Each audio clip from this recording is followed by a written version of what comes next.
Hey, Shebahn, morning. It's been a long Good morning, time. Shebahn. Very good morning to you, Bianca Westwood. I'm sure we'll be coming for you after that. She always is. Is that one of those nice compliments? Yeah, it's a term of endearment. Yeah, that's what it is. Good morning. Good to be with you today. Looking at the back pages of the papers. I mean, well, it's only obvious what it's going to be. Back page of the Sun. The headline is Lucky Devils. Ten Hag, we got away with it, but I'm not embarrassed. The back page of the Times is focusing on VAR. FA to probe Forest VAR post. Back page of the Mirror, their headline is Sky Brews, of course focus on Coventry City. And the back page of the Mirror going for the Cry Blues. So that is the latest on the back page of the papers today. But let's just take a break from VAR and Manchester United for just a minute.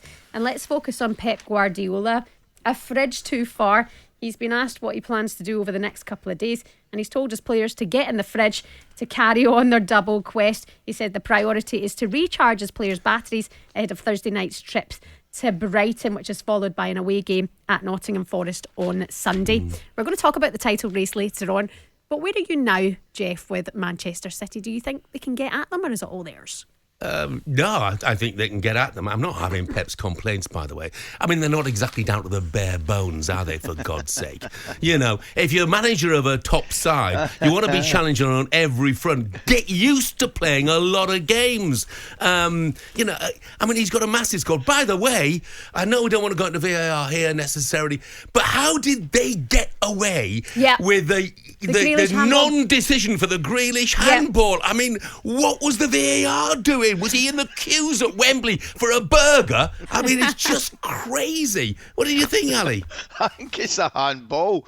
I mean, that's the kind of incident that VAR was meant to be there to help, and the referee got on with the game. It's a terrible decision. The Wan-Bissaka one happened then yesterday. It's the exact same thing. Yeah, it's so inconsistent. Well, totally inconsistent. Well, the Wan-Bissaka thing, you know, was very, very similar to one of the penalty shouts, the handball shout against Ashley Young in the Everton game. They were almost identical, but completely different outcomes. Anyway, I think that Liverpool and Arsenal very much back in the title race. Getting back to your original question. Yeah. And hats off to Jurgen Klopp, by the way, because he left out Salah and McAllister and Szoboszlai and Konate and Nunez.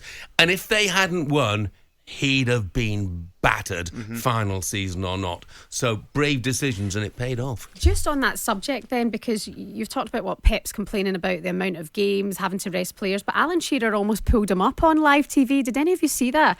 When he said, well, you're the one that can rotate, you've got a big squad who can do that. He's right. And it was nice to actually, because any presenter or journalist actually asking Pep that question, it can seem intimidating, but to have a former player at a high level be able to call out a manager like that for something that we're all thinking and we're all saying was refreshing to hear. Yeah, absolutely. Although I think Pep's a bit spiky with the media at the moment. You know, it's sort of typical reaction, you know. If anybody dares to criticise. Just have a look at his bench. I'm looking at his bench.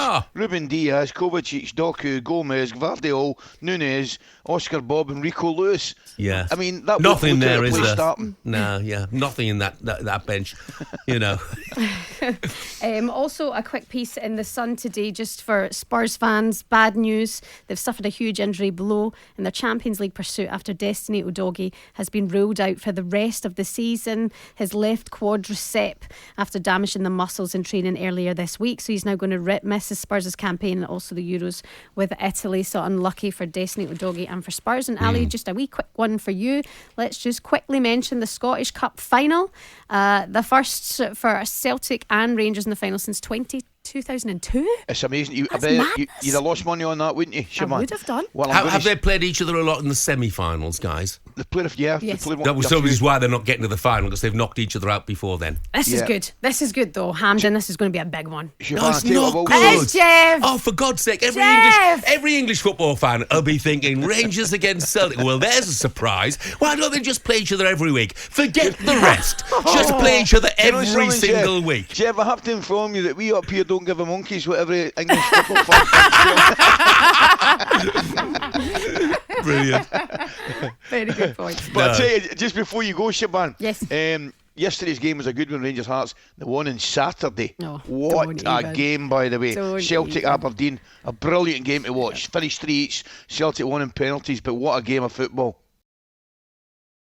talkSPORT Breakfast, waking you up Monday to Friday morning from 6 a.m. on AM, on DAB, via the talkSPORT app and on your smart speaker. talkSPORT.